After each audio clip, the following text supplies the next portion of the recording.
Sup, it's your boy Big Reg, coming to you once again from the shadow of the big house in Ann Arbor, Michigan.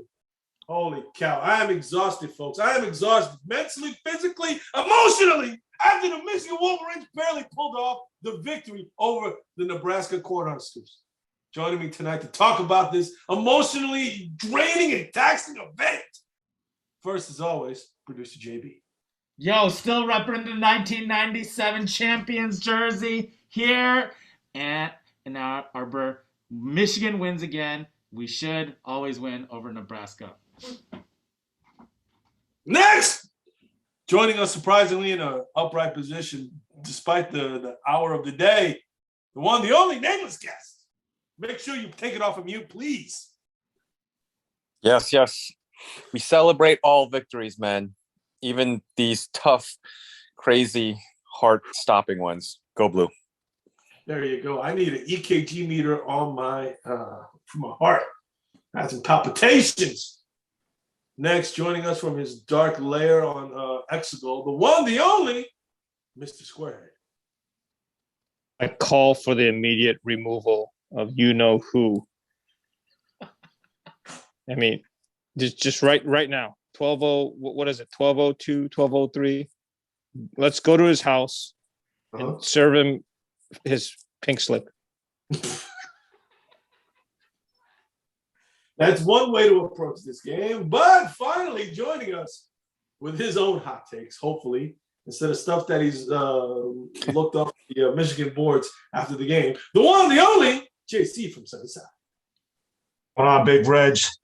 Just pulling a bit of Blake Corum here. Eating the corn. That is the worst corn ever. Oh my goodness. Gents, I don't even know where to begin with this game other than it was a roller coaster ride the whole way through. The first half was so frustrating. It reminded me a lot of last season when there was pass interference calls. There were false starts on the offensive line. The offense was struggling. I mean, Cade McNamara basically took a knee on the 4-yard line when it was 3rd and goal. I mean, there was just so many things that made you shake your head and go, what in the world is going on? Oh, it was so frustrating to watch. And then, piled on top of that, we left so many points on the table because we could not hit the big pass plays. From underthrows to overthrows, from overthrows to underthrows, it was just so frustrating to see that wide receivers getting separation, but not being able to cradle that ball in and take it to the house. Oh my goodness. And then in the second half, the defense all of a sudden imploded, giving up, I think it was 22 points in the third quarter. But you know what? You know what saved the day in my eyes, thank God. Blake Corum with a big run. Getting that corner on the cob at the end. So I raise my glass to you, Blake. And then also his partner in crime, Hassan Haskins, with that 50-yard rumble. What he did? He did the hurdle. The hurdle. And then he gained another 25 yards after that hurdle. Oh, goodness gracious. If it weren't for those two plays, the second half would have been crap for us. But anyway, I don't even know where to begin. All I know is I am emotionally spent. I am. I'm so tired after that game. So I turn it over to you, gentlemen. Let us know your thoughts on how this game turned out. As the number one proponent of getting JJ into the game, one, he did get into the game earlier than the half. Thank you very much. So that call was beautiful. Second, I'm torn right now. I am torn because Cade wasn't good. He was serviceable. Other than that interception, which was, to be honest, that was, I think both errors here. But it was actually refreshing to see a quarterback not have us lose the game. And then the post-game interview where he was like, no disrespect to the previous Michigan teams, but this team is different, which was, I don't know what that was. Was that like a motivation tool, a slant against why he hasn't been playing. I don't know. Whatever it was, okay. But we got the win. That's literally all I cared about at all. Even though during the game I was yelling at the TV and not happy with a lot of different things. If we had JJ in there, I'm gonna say it again, we would have had those touchdowns. But we still won, and that's literally only the only thing I care about. That's the only thing I care about. We won. We didn't have to go into overtime. We held it. We got that strip at the end, which was that was beautiful. I was shocked that it happened, but it happened. Hawkins gets the ball too after he strips it. I mean, come on. At this point, I don't even know how you can say that JJ makes those throws. How many passes has he thrown this season? You might as well just put him in as a running back, because when he comes in, everybody in the entire world, including those in North Korea, know he's just gonna run the ball. The play, come on, man. Every single read option that Cade sticks into the gut of the running back stays in the gut of the running back. The guy who's coming off the edge, he doesn't even pay attention to Cade. He just runs after the running back because he knows Cade is not. What kind of play calling is this? It's just stupid. Oh man. I mean, you can't blame our running game, right? We ran for over 200 yards. We can't blame our running game. Fine, maybe a play here or a play there, you could have pulled it back, but we can't blame our running game. Our passing game needs work. There were two game balls that I want to give out. One is to our man Hassan Haskins today. Yes, he had that highlight reel 50-yard hurdle run, but there were some key third and short situations where he would stop before the line of scrimmage, kept those legs churning. Hassan Haskins doing everything, just bending backwards, just contorting his body to get the first down. Whoa, big. Second game ball goes to our man Brad Hawkins for making the play of the game. But also, if you remember the first drive of the game for Nebraska, the 4th and 2 from the fourth and goal, huge stop to keep him, to shut him out, to keep him at 0 first half. 2 game balls, Brad Hawkins on defense and Hassan Haskins. But we can't, come on, Mr. Squarehead. I know you're looking for any little thing to bash the Wolverines, but you can't blame the run game. We had over 200 yards. No one's blaming the run game. But what I'm saying is this game is not as close as it is. If they, like you said, maybe pull back and throw a pass, or maybe when JJ comes in, fake the run, step back, and throw the ball just once. Just one time. I hesitate putting a quarterback in there cold against a defense who's been playing well in an away game to have his first pass of the game. I do question the decision of putting JJ in at these random moments on key plays where, you know, there should be options to pass. But I don't want a freshman quarterback in an away game to pass the ball in a key situation. Right, the first pass of the game, 3rd and 6. I don't know. I would have put JJ. These are really minor, actually, points. I mean, other than that last, play where he just kind of fell down and lost yardage, he's been getting first downs. So, neither here nor there at the end of the day. I mean, I agree with the producer.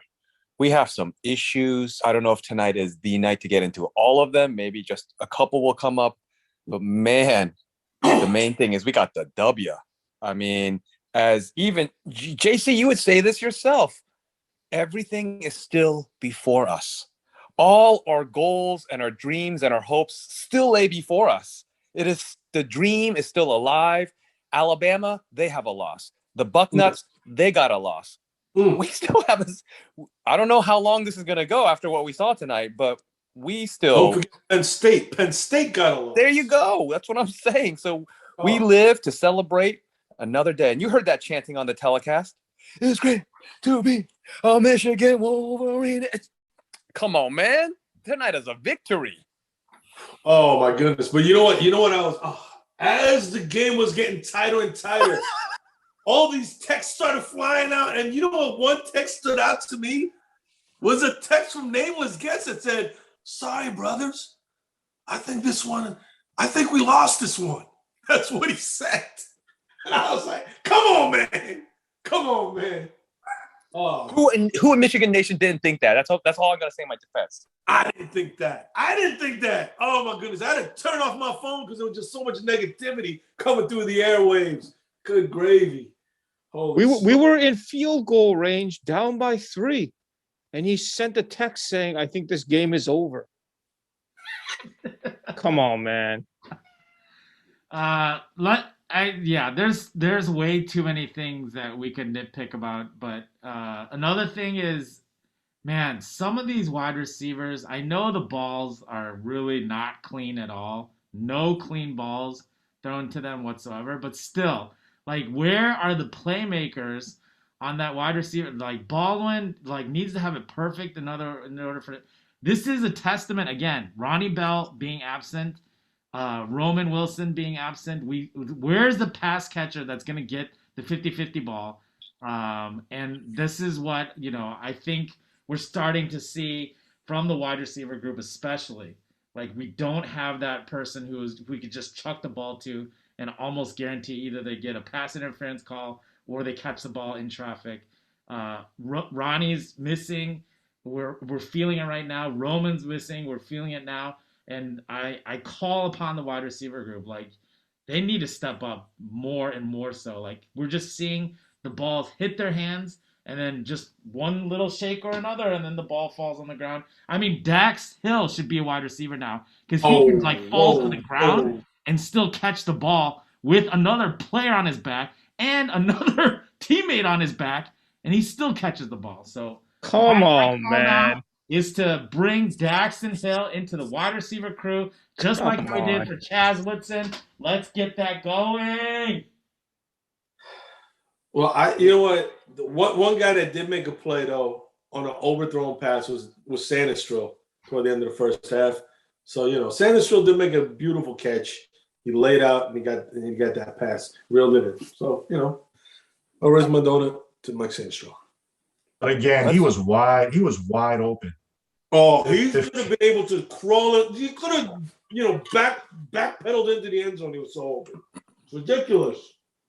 Let's give a quick shout out, a mini game ball, just a small one, to Eric All. He's been coming up clutch on some of these third down conversions. I mean, there's one guy in our search for reliability, he's been coming through, and I think I'm starting to view him as critical. Like, we need that guy. Actually, him and the other Schoonmaker. Yeah, they made some critical catches on third down. So Sanistril, and I can never pronounce the young man's name. What's his name again? Schoonmaker. Him. They made some great catches. But again, if some of those balls, if they were thrown a little bit better, they could have walked into the end zone. So I'll just leave it at that. I hate to be a Debbie Downer. I know we got the W, but our linebackers got exposed a little bit today. Did they ever? Nikai Hill-Green, I don't know. Maybe it's the lack of experience. It's his first year starting, but he looked pretty shaky out there in coverage. Josh Ross played hard, but again, he looked a little rusty. And Junior Colson, I got to say, as a freshman, he's playing pretty well, but we got to be more disciplined in coverage. We can't bite that hard on the play action. They bit hard on that touchdown. There was no one back there. I don't know what's going on with the safeties too, because our secondary is suspect. I agree completely. I think there's also issues that we need to deal with. I'm already anticipating, against Sparty, you got a Jalen Naylor there. Like, that's easy pickings right there for that secondary. I mean, honestly, yeah, big picture, you look at it. We were up 13-0 going into the half. Nebraska had nothing going on offense. And then that third quarter, they scored 22 points. 22 points in the third quarter. That's just Oh man, if you had told me before the game that there was any chance of that happening, I would have told you you're nuts. You're nuts. I would have said 22 points in a quarter for Nebraska. I would have said there's no way that's happening. Yeah, that's because Jim Harbaugh went into halftime and thought that he would try and be a coach and say something to the group. And clearly, as the defunct moron head of the snake that he is, he caused us that seismic shift at halftime to give up 22 points in the third quarter. If Jim Harbaugh had just stayed silent and let the coordinators coordinate and the position coaches coach, it probably wouldn't have been as close of a game. But clearly Jim Harbaugh did something to screw us up. The head of the snake must go. But you know what? I remember clearly. It was like a minute something left in the third quarter, and I think they had already scored one touchdown. No, maybe it was two by then. But I was like, you know what?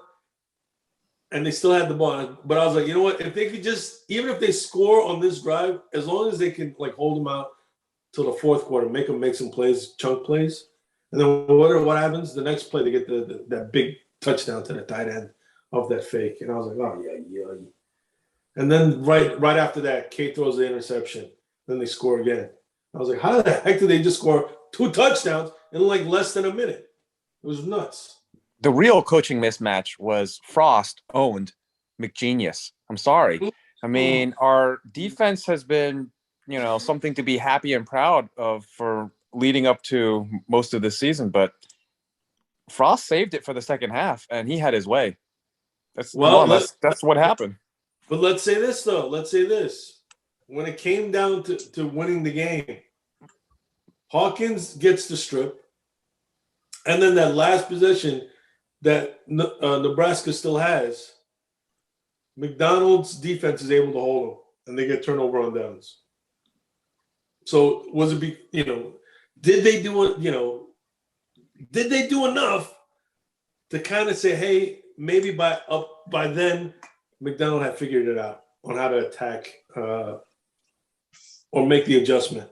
Did that show you enough to say that, yes, while he got owned in the third quarter, he was able to turn it around in the fourth quarter with some adjustments?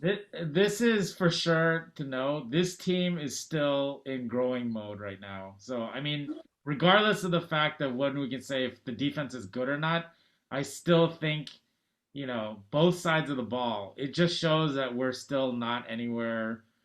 I mean, to be honest, we're not number 9 in the nation. We shouldn't even we shouldn't be ranked there. We should be maybe 15 up there, but we're not top 10 team. I'm sorry. The reality is there. I think tonight proves it. That I think Nebraska's underrated. I think they are a really good team. They've shown against other solid teams that they can hang, but it didn't look like a Michigan team that was ranked number 9 won that game. It was a Michigan team that got lucky and won that game. So I am anything. I'm holding the horses on the rankings because there's too much hype going into it. A lot of people are judging us about it, and I'm like, come on, man. Like, we're still in growth mode right now. You guys are. I've been saying this for years that we're always overrated when it comes to rankings, and I've said I hate it, absolutely hate it, when they just move up our rankings because we get these wins. I've been saying this for years. Okay. Like, I'd rather be a 6-0, 20th ranked team. Buddy, I'm agreeing with you, buddy. Yeah, but now you're agreeing with me? Hold on. You're years and years. You're telling me that there's 14 teams better in the nation than Michigan? No, there's not. There's not. You can't look at our team honestly and say that we're number 9 in the nation. I'm sorry. You can't. I would honestly say, no, we're not number 9. We're probably now like number 6. Number 6 in the nation. This is the second away game in a hostile environment on back-to-back weekends. We went to Wisconsin, Nebraska. It's tough to do, right? And they're 2 quality teams. It's tough to do. We pulled out a W today. We pulled out a W. I mean, look at Alabama.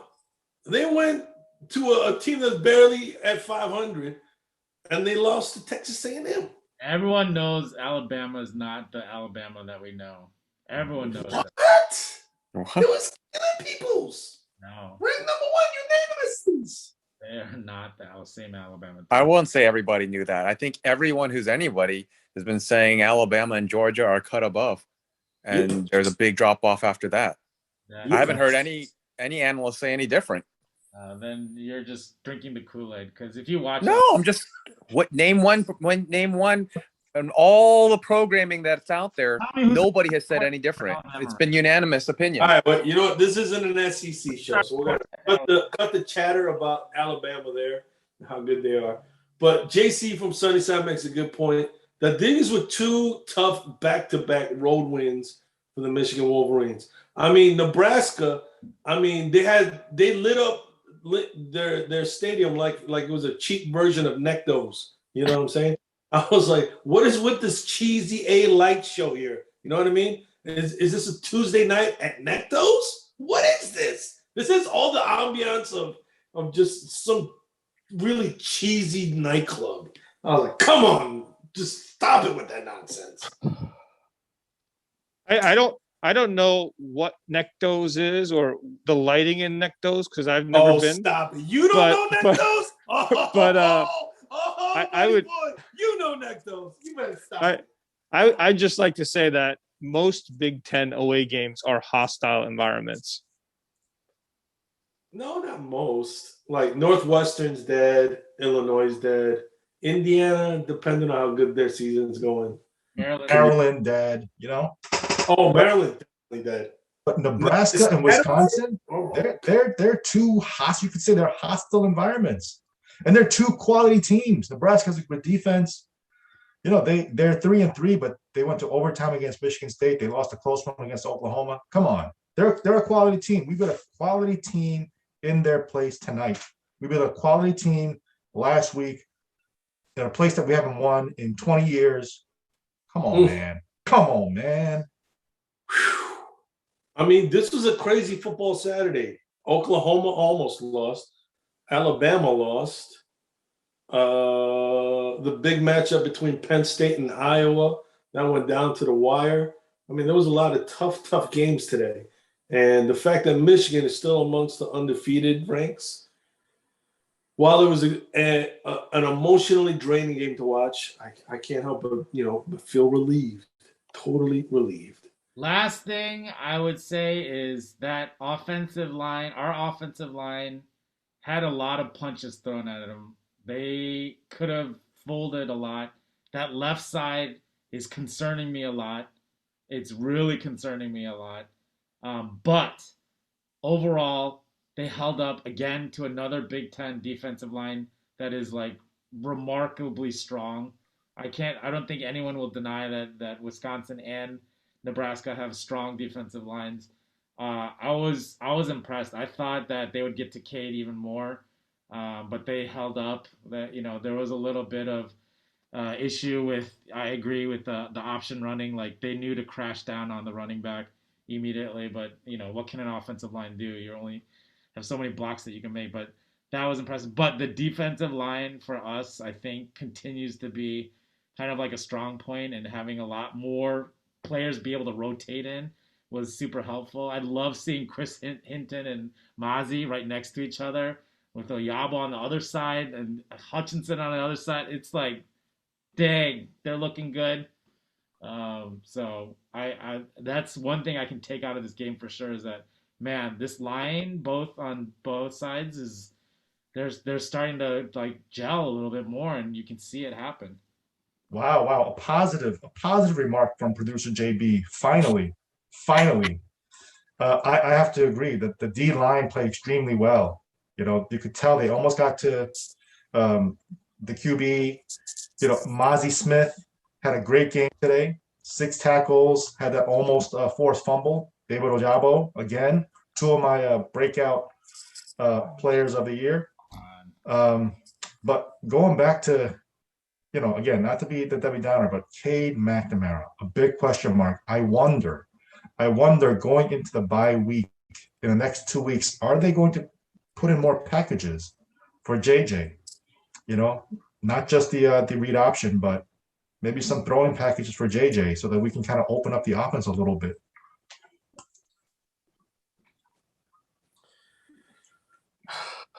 Yeah, I mean, given oh man, going into this bye week, there's going to be a lot that we're going to need to work on though, on both sides of the ball. Kind of to echo producer JB's point, I think the strongest unit on the defense is definitely the defensive line. The defensive line by far the strongest. And then when you get to the linebacking core and the secondary, really you only have one standout at each of those levels. Josh Ross and then Daxton Hill. And then the quality from there starts to drop off, pretty quickly. So that's where I think, Mike Macdonald's going to have to, what's the word I'm looking for? He's going to need to scheme a lot more to address or to hide those weaknesses in this defense going forward. Because as the level of competition continues to climb, because we're going to have the bye week, then Northwestern, and then the big matchup Halloween weekend versus Sparty to win back Paul Bunyan. Oh, Paulie boy, we miss you. I have confidence in McDonald. He was a linebackers coach. True. At Baltimore. I was surprised that he didn't do as well against Martinez today. Because he was coaching against Lamar, right, at Baltimore. So he should have had more schemes and had a better understanding of a mobile quarterback. But I have confidence that he's going to turn it around. Listen, we're 6-0. We're 6-0. Right? We got Indiana, Maryland, Northwestern. That's 3 wins, 9-0. Right? Take Penn State, Michigan State, Ohio State. We're looking at a 10+ win season. Wow. Come on, man. Come on, man. It's all right in front of us. All right in front of us. Always settling on mediocrity. 10 wins. I said 10+. 10+. And 10 isn't mediocre though. But it's not a Big Ten championship like we were promised when Jim Harbaugh, the savior of Michigan, stepped on campus. Quick shout out to Jake Moody. Oh my gosh, is that guy clutch? That boy, I don't think at this point enough can be said about how much we can rely on that guy to get us our 3-pointers. My goodness, he's becoming a stud week after week after week. And complimentary football is been the name of the game for Michigan, just making it through. So yes, I like McGenius on defense, but Michigan's going to still have to score points for us to just kind of make it through Sparty and the gauntlet, PSU, all those three big ones left. We're going to have to score. We're going to have to stop. We're going to have to do everything. And Robbins even, my gosh, just booming kicks. These things cannot be taken for granted. I think the time of possession and also the field position, that was key. But offensive play calling, it was a little bit better. A little bit better. Seeds of hope sprinkled in there. Yeah. If we could just get a quarterback who could actually connect with their wide receivers, that would be super helpful. We left a lot of points on the board because we couldn't time those passes. But, I didn't really second guess too many things. I think we should have gone for the extra point instead of going for 2, but oh well, whatever's. Yeah, I think Gaddis is a little handcuffed by limitations in Cade's passing ability. But again, I want to double down on the shout out to Moody. The little draw. Oh, baby draw. Oh, little heart flutter. Looks, Madia asked if Hunter Dickinson was on Michigan's football team. Because he kind of looks a little bit like Hunter Dickinson. I said no. Like walks around like this. They both got that skinny mustache. Oh man, that's true. But definitely. We got Moody. shout outs from obviously Facebook. Big Rock saying it's a classic trap game because of playing against a solid defense, but a potential dual threat QB in Martinez on the road. We got some people on the actual YouTube channel. Finally, we got some more comments. We got 5 this week. Ooh. West Coast representation. Andy Song, another great episode for me to poop while watching. Keep it up while I drop them down. Come on, man. Our boy Kenny from Wisconsin saying great show. Harbaugh actually called a great game against the Badgers. I don't know why he's in the Nebraska preview. He still wants to talk about it apparently. And then Matt Hauser coming back and saying JJ coming in before the halftime, questioning my call. And of course, obviously, I am the Oracle, and he did come in before the half. But he did say, as a series or as a placement, I can totally see the first one, maybe the second. But as a replacement, I don't see it today. I want to see more of it. And last, Kenny again responds like 24 hours later, and then finally focuses on the actual Nebraska Cornhusker game and says, RD is too fast for the Cornhuskers. Michigan 35, Nebraska 13 as his prediction. Yeah, it seemed like our prediction for our offensive score was pretty dead on, 30-ish. But the real surprise with the defense today, giving up 22 points in one quarter to Nebraska on those big chunk plays. Oh, my goodness. That really was a gut punch to me during the game. I called it 31-24. Come on. Tight. It was a lot closer than you, Big Reg. Picking a dominating win. I wish we had a Big Reg. Big Reg never has a prediction that's under like 40 points for Michigan. It's always 40 plus points for Michigan. That's not true. I think the last one I said 38-13. I think that's what I said. Something like that.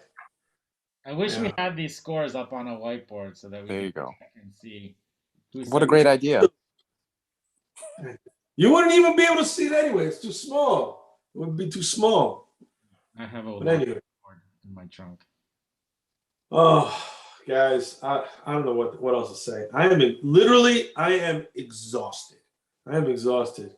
Like the relief I felt on that last pass that Martinez threw incomplete. Like I was just all the tension just finally went away from my body. I was like, oh, thank God, it's over. But then all of a sudden when they did the whistle, I was like, oh, all tightened up again. I was like, what is this flag? For a second, I thought that was going to cost us. I was like, no! Thank God it didn't. You think when we got that last possession over the off the turnover when it was tied, Harbaugh is just playing for that field goal and then saying my defense will stop him? No, I think they were. Well, they wanted to burn. Honestly, I think they were going for killing as much clock as possible. Right. And the field goal or touchdown, they didn't care. But trying to get killing as much clock as possible. But not being able to convert that third down, that's what threw the monkey wrench into the works for that. They should have gotten that or converted that third down. That third down was JJ running outside, right? Yeah, that one. They should have. If they did that, they would have ended the game right then and there. Yes. But just the I don't know. It's just the conservative play calling there. I mean, you're right. And he's going to play for that. So I don't know if he was playing for the field goal, but we ended up with the field goal, and they got the ball back with over a minute left, and all they have to do is kick a field goal. I get it; their field goal kicker sucks, but they also had no timeouts left. But the clock stops every first down. Our secondary suspect, you got Martinez who can run, throw. I don't know. I just was so frustrated with that. Just the three. Again, all of that would have been for a moot point if they had converted that third down. If they just converted that third down, the game would have been over.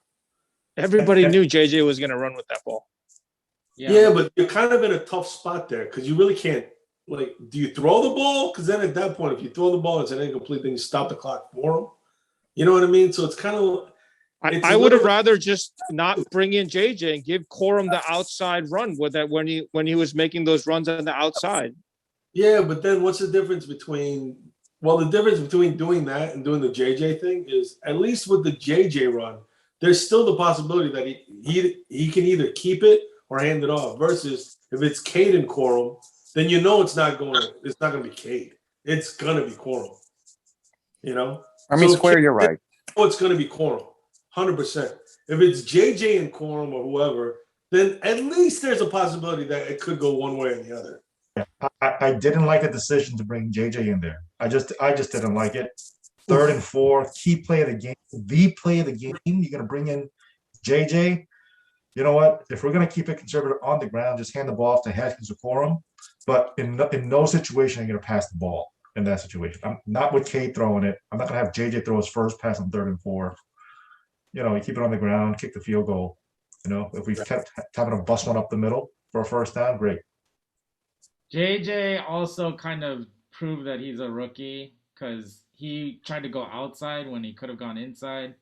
So that was kind of iffy too. If it was Adrian Martinez back there and then they were running this, I'm pretty sure he could have gotten the first down, easily. So that's kind of inexperience too, kind of showing up, which I still am okay with because I still want to see him in there. But yeah. Well, I mean, the play might have been a little bit easier. I don't know if he would have gotten the first down, but he definitely wouldn't have gotten tackled for a loss if they held the block on the edge a little bit better. I think it was the tight end got beat by the guy that tackled JJ. Yeah. But if the tight end had gotten, a little bit of a better block, at the very least, it wouldn't have been a tackle for a loss. But you know what? Like I said, all those things, here and there, but I keep going back to that 22-point outburst in the 3rd quarter. That's what really made it a head scratcher for me. Ugh. It was really like a 1-minute stretch where they scored 2 touchdowns. Yeah, right? It was the final minute. It was crazy. They got the touchdown, then they got the Cade interception, and then they scored again. That's what it was. But again, hey, we got the W.